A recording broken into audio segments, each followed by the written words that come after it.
Welcome to another episode of Spart Talk. Today we're discussing a key article in the newest issue of Spartacist, our theoretical journal. It's called National Oppression in Xi's China, a Trotskyist answer.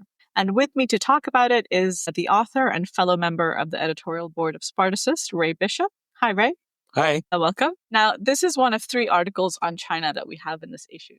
China is at the center of U.S. imperialism's assault on the world right now, so there's a lot that we can be saying about China today. But our main starting point as Trotskyists is that we defend China. And this article and the perspective it lays out on the national question in China, we argue is actually central to defending China against imperialism. So let me start by asking you, what is the national question in China and why is this important? Well, the national question is actually extremely important in China in 2 different ways, I think. First, one of the great gains of the revolution in 1949 is that China was finally unified and liberated from imperialist clutches. Right? They'd gone through what they call the century of humiliation, starting with the Opium Wars. And from 49 on, China broke those chains. That victory of national liberation went right along with taking the landlord's land and going on and collectivizing the economy.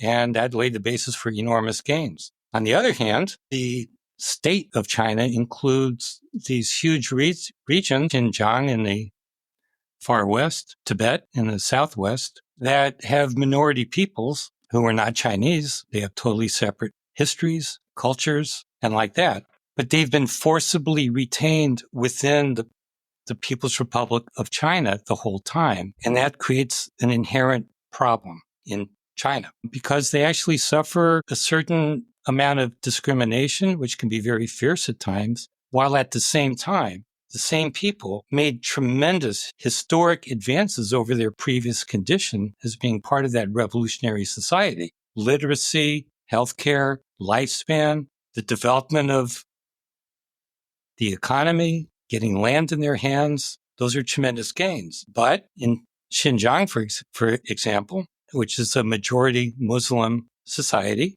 most of whose peoples are related to the peoples of Central Asia, were denied their right to self-determination under the new Communist Party regime, the right to set up their own independent state. So it's a contradictory situation. And the reason it's important now is that situation created enormous resentment among the national minorities and that's still there. What that does is it's like a cancer eating away at the worker state that was established in 1949. So when they're faced with this all-out campaign by Trump to try to save American imperialism by really taking it to China, the need of the hour is that all the working people have to band together to fight against that. But how do you do that when there's that enormous resentment by these minority peoples over the treatment that they've received? So the article tries to address that contradiction and raise a program to actually unite the majority Han working people with national minorities against their common imperialist enemy. It also means going up against the Communist Party and its policies. I think that was a really good summary. I'm not really sure where to go from here, but I guess we'll go with what you've just ended with, which for our listeners who are new to the politics of the Spartacists, the CPC and its policy. Just a bit of a summary, if you can, of our approach to the CPC. Right. Well, Communist Party, when it took power in 1949, it took power on the basis of the victory of what was a peasant-based army, the People's Liberation Army. They defeated the Kuomintang, the national bourgeoisie that fled to Taiwan, and the Communist Party took power. And from that time on, they built what we consider a worker state. But it had a problem from the get-go, which is that the working class played no political role at all. And from 49 on, the Communist Party totally dominated political power. The working classes played no independent role at all. That's why you have the severe political repression from that time on. But that was a reflection of what the Communist Party leadership developed as a way to deal with the world. Like the imperialists were totally hostile to the revolution because it kicked them out of China for the first time. That's why it's such a great victory. They drove the Chinese bourgeoisie out of China. So the imperialists have been hostile the whole time. Now we see it in spades with Trump. Fine. But the program of the bureaucracy was to try to accommodate imperialism. It's what Stalin derived in the Soviet Union in the mid-1920s as the program of that bureaucracy. Socialism in one country meant renouncing the goal of the October Revolution in Russia, which was for the world revolution, right? And so what you have now is that the Communist Party is dealing with these new attacks coming from the White House, basically the way they've done in the past, which is try to seek an accommodation with the imperialist world order. So they're trying to make trade deals with the European Union now instead of the U.S. as a way to pressure for a better deal with the U.S., try to get Trump to back off. Or they're trying to make deals with the capitalist rulers in the global South. What they reject is a program of working class struggle against imperialism internationally, which is what we're trying to introduce into this struggle here. So we wrote this open letter to the Communist Party of China's Central Committee, and we said, look, we stand with you against these imperialist attacks. But then we pointed out how their strategy actually undermines the defense of China. And we counterposed things that point to looking to the working class and the peasant masses around the world in a big old united front to fight back against the imperialists, that's the way to defend China. And this article fits in that context. Mm-hmm. There's a section in the article that traces the position of the CPC from its early days to when it became chauvinist on the national question. And I was wondering, because what I do know about Chinese leftists and the question as it plays out in China is that it is immensely divisive. Right. And the CPC today has been able to spread all kinds of lies about like why, the Uyghurs are not oppressed or whatever.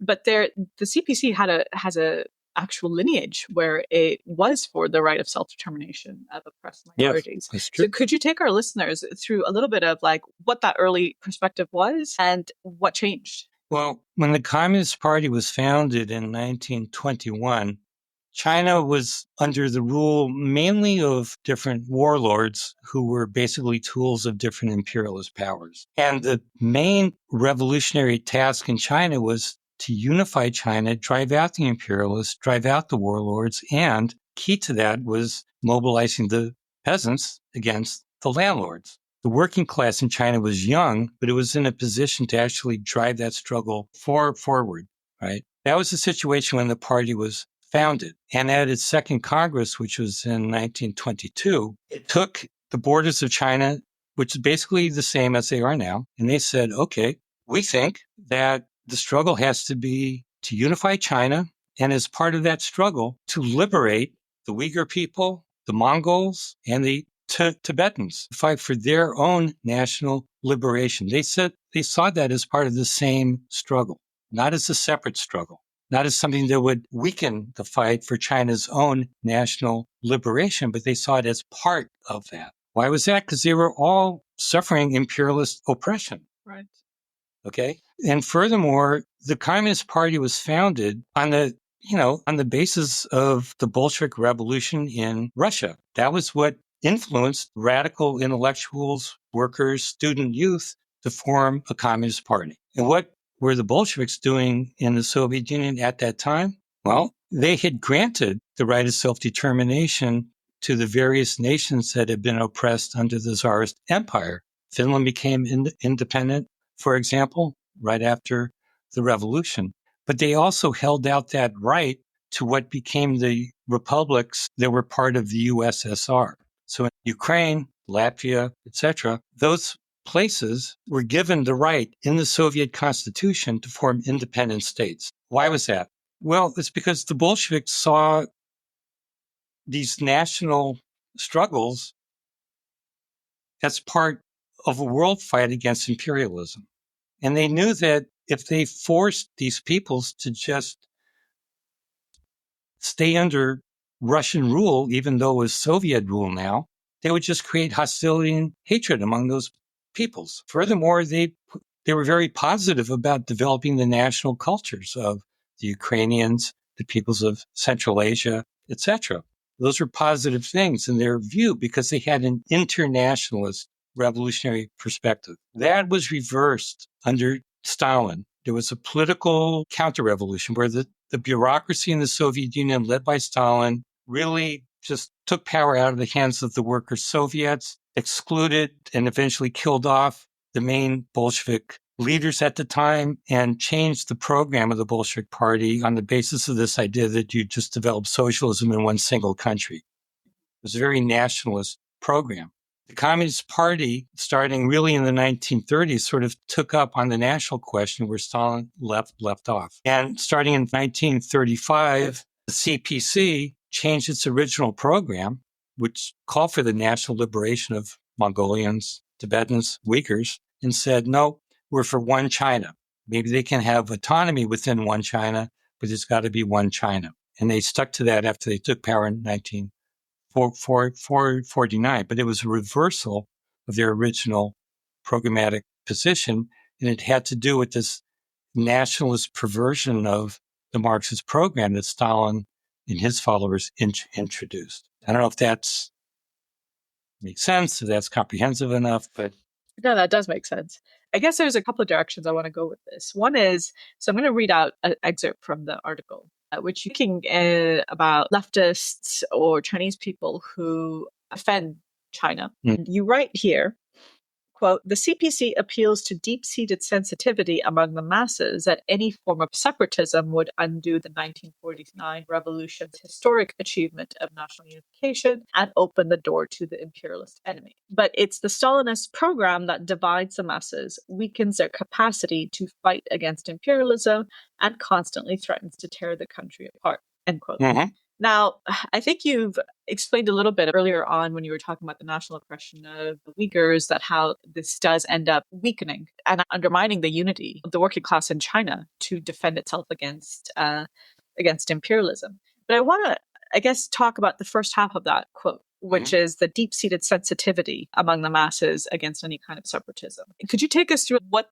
is that about and how to explain to Chinese leftists and Chinese workers that this is actually not a form of undoing the revolution's gains, right, but a way of actually defending and taking the revolution forward? A really good question and a really important one. I think it's impossible to overestimate how strong the feeling is that, look, we were liberated from imperialism and finally unified as a people through the revolution in 1949. So anybody who wants to mess with that is simply inviting the imperialists to once again weaken, break up, and reconquer China. Yeah, I think that's an absolutely justifiable sentiment. Absolutely. Well, here's the thing about that. Who is it that takes advantage of the oppression that the Tibetans and the Uyghurs, the Kazakhs, other national minorities suffer? It's the imperialists. They've been playing that card forever, starting with in Tibet with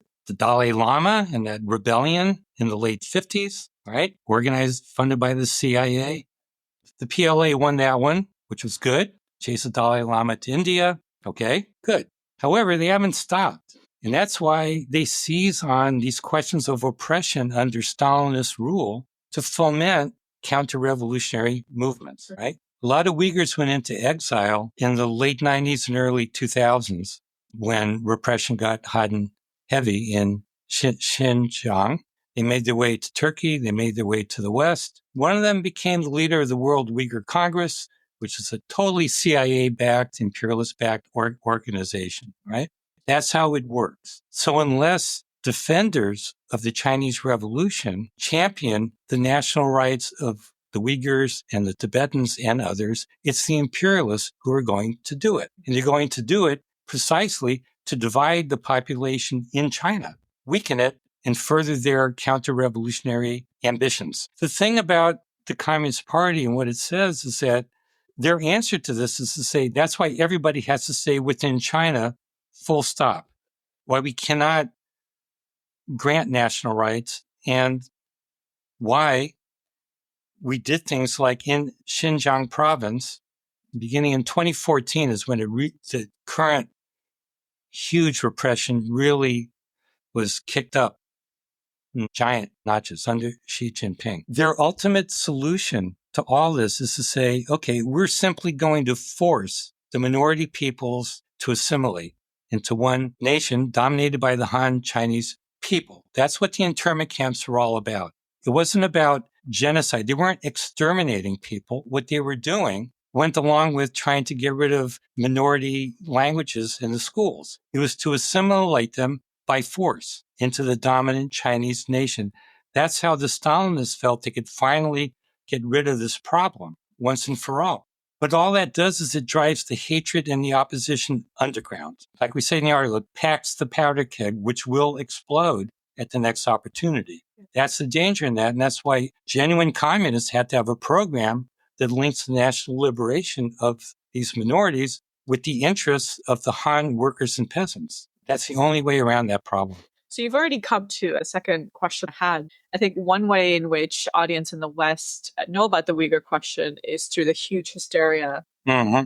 Well, maybe hysteria is not the right word, but, that China's committing genocide against the Uyghur people, right? There's always, well, not so much now, but I think a number of years ago, there, used to be protests outside the Chinese consulate against the genocide. Now, you state very clearly, this is not a question of semantics, right? But I think the way that question is wielded by the imperialists to go after the Chinese deformed worker state is really key to understand why it's necessary to champion the national liberation of oppressed peoples. But talking about the Uyghur question and how it has played out internationally, vis-a-vis the anti-China drive, you start coming to the left a little bit, because I think this is where the left really completely betrays. Either you have, for example, I know some of the early reactions to this article already are saying, oh, well, you're just parroting the CIA's lies by embracing that there's Uyghur oppression indeed, right? So there's either wholesale backing of the CPC's narrative on this question, or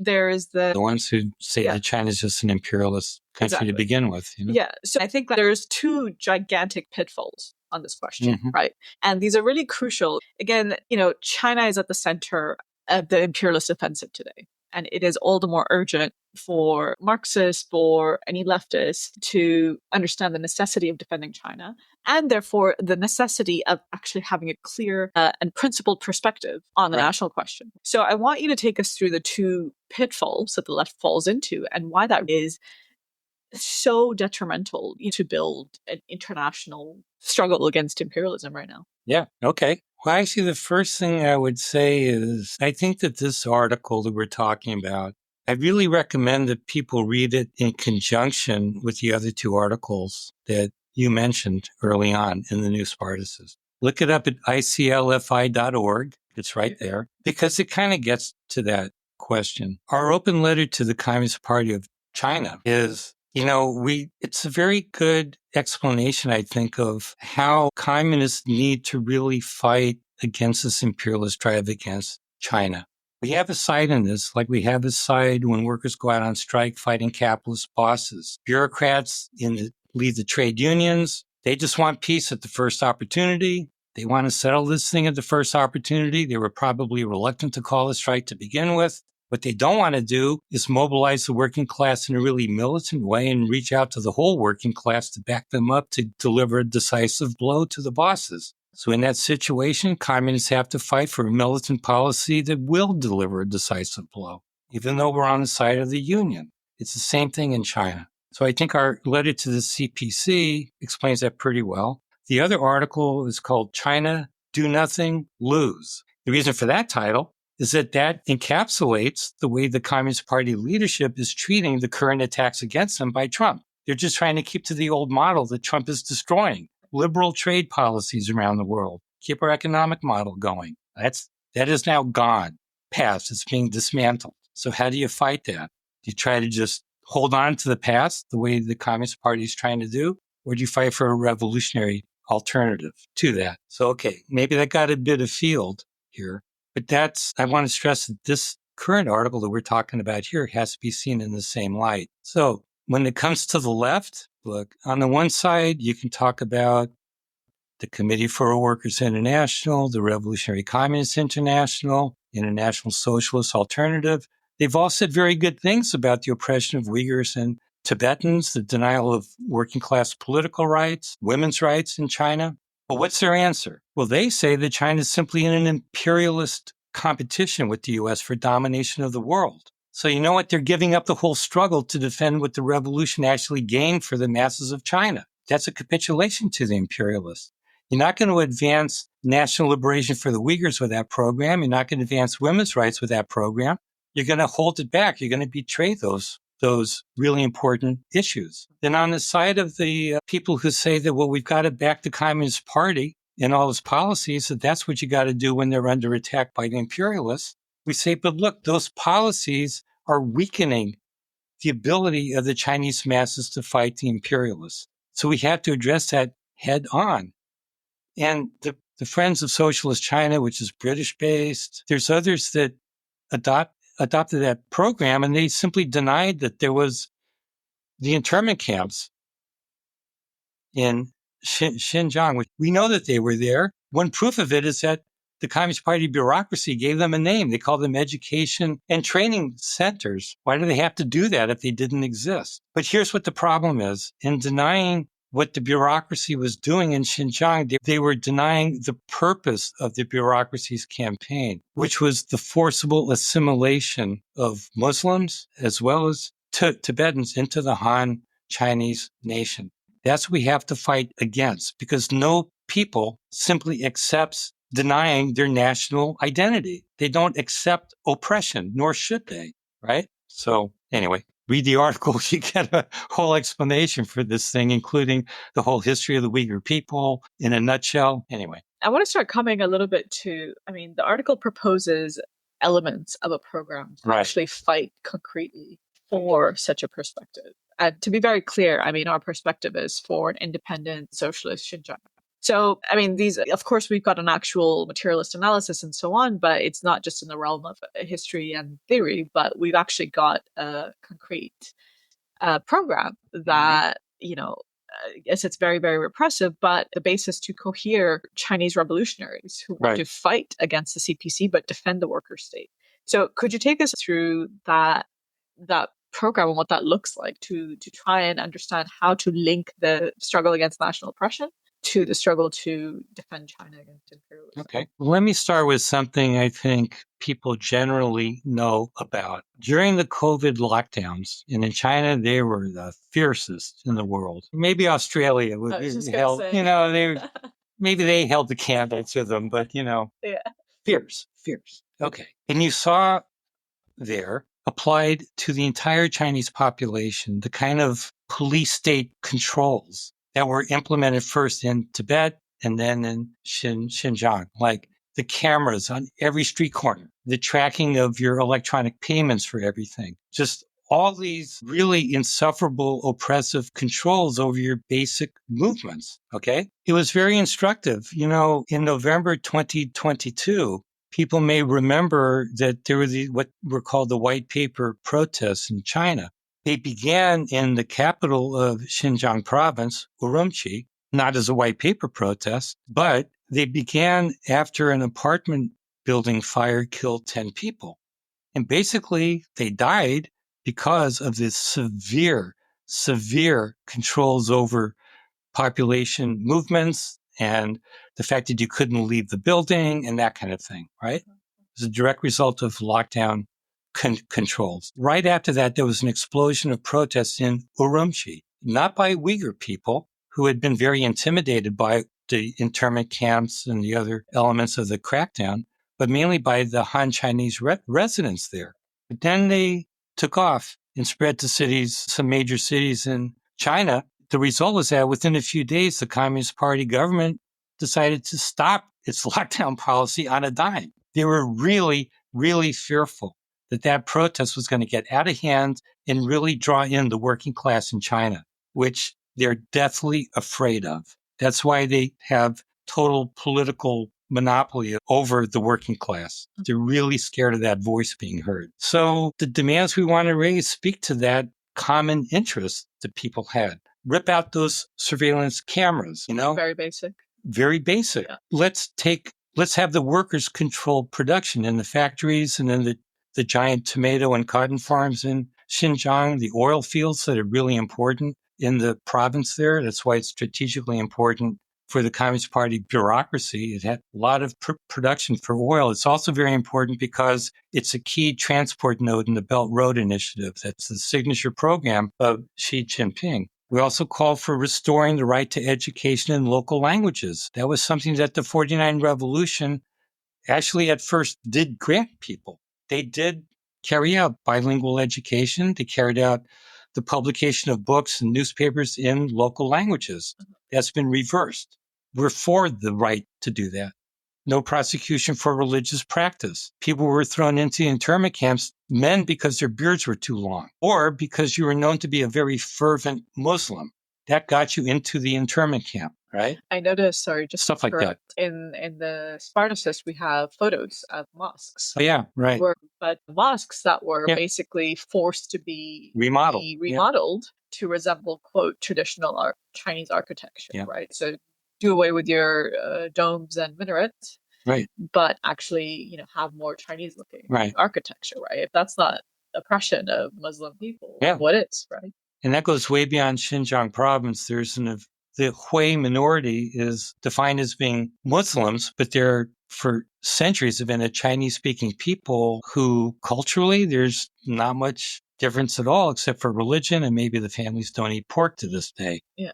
Right? They were the ones, mostly it was their mosques they were forced to remodel to look Chinese, supposedly. And there were really militant protests against that in the southwest of China, for example. So, look, all of this has to be seen that, look, we need to band together around the rights of everybody, but that has to be based on the fact that they all have a common interest in defending the gains of the worker state against the imperialists. But that puts them up against the Communist Party regime at the same time. So our call for independence for a socialist Xinjiang, which is directed against the counter-revolutionaries who say, yeah, we want an independent Xinjiang that's just going to be a tool of the imperialists. We say, no, we want an independent socialist Xinjiang.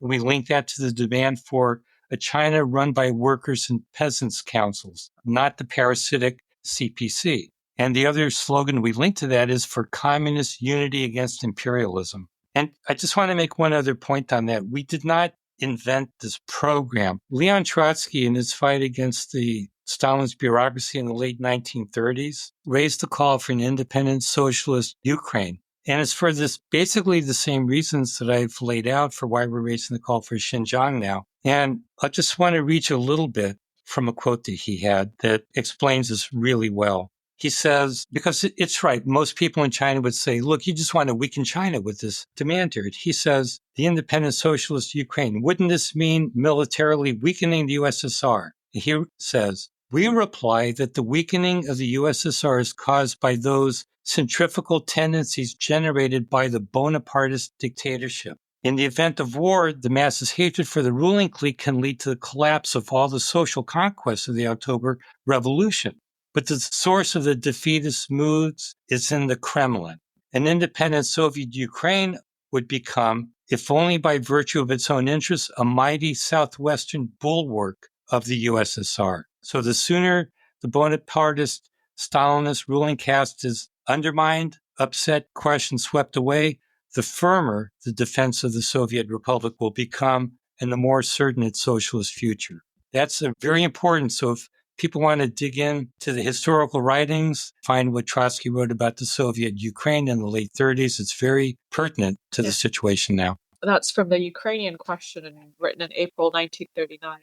I'm so glad you mentioned that because I was going to say to those doubters, for example, all those leftist groups that you mentioned earlier, the CWI, the RCI, the LFI, for example, who claim a Trotskyist heritage. But this is actually what Trotsky was writing about, that actually to combat the Stalinist bureaucracy's oppression of minorities and how that really divides the masses and undermines the defense of the worker state, you need to champion the independence of the oppressed peoples. So I'm really glad you brought us to that. I'd like to turn just very quickly to Tibet. You've obviously alluded to it throughout the conversation. There's a section in the article called A Marxist Framework for Tibet. And the sense I get is that ultimately these are similar questions, and therefore there's a need to kind of develop more of a framework for Tibet, but fundamentally the underlying point is the same, yes? I was just wondering if you wanted to add anything on Tibet to what you've said already. Well, you're right. The underlying issue is the same. Tibetans may be more easily grasped as an issue that the imperialists have seized on like forever to try to undermine, weaken, and conquer China. But just look at what the bureaucracy does about that. For example, the Dalai Lama is on his last legs, right? So there's going to be a successor. The central government in China is totally involved with who his successor is going to be. They want to be the ones determining that. Why? What in the world is a communist party doing to try to determine the head of that branch of Buddhism? Good question. Right?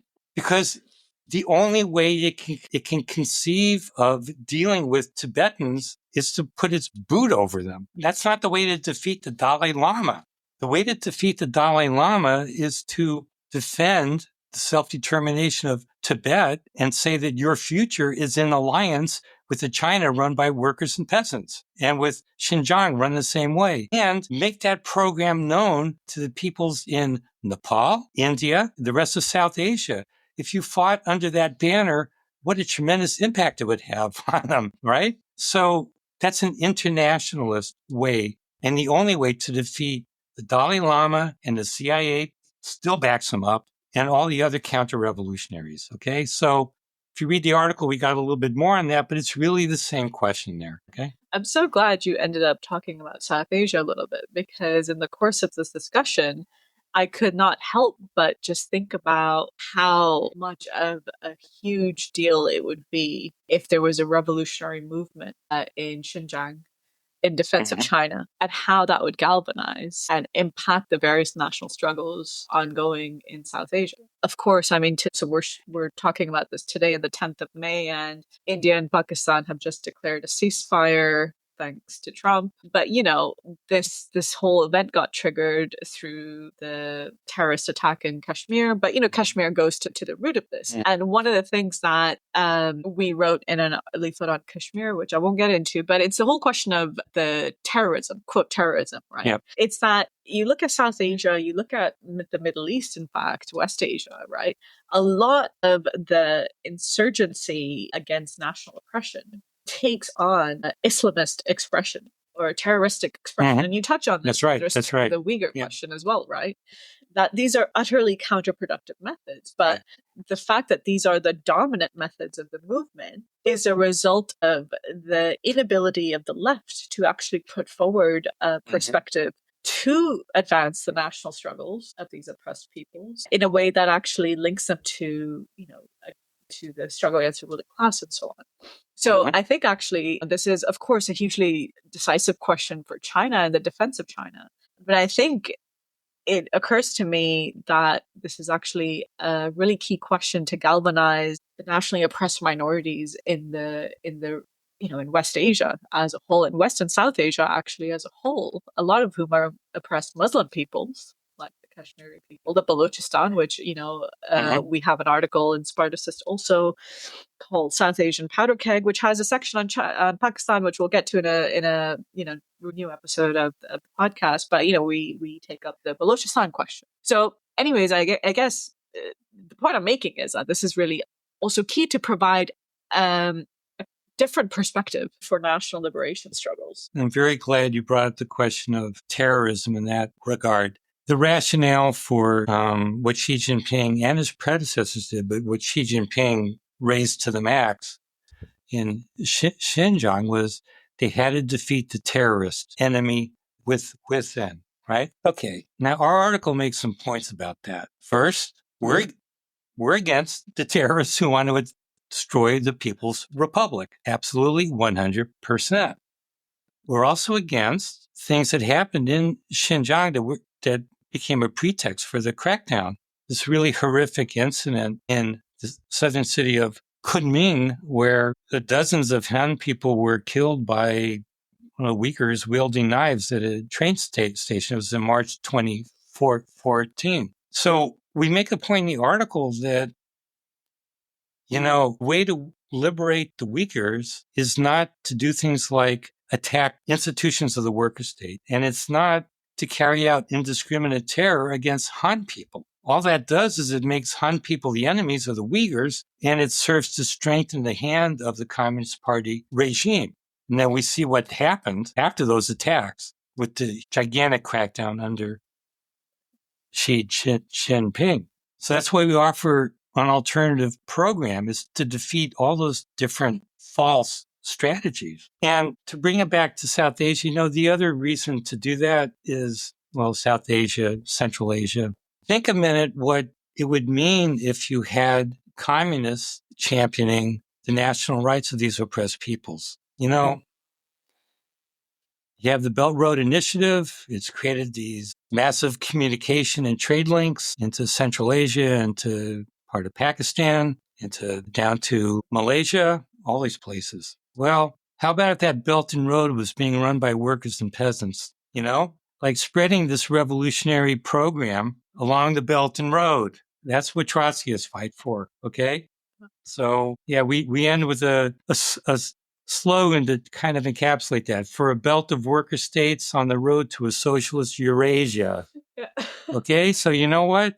That's the alternative to the Xi Jinping program of try to keep the world the way it is now, even though it's collapsing around us. It's not a program to win, I think, one, I think that's an excellent slogan.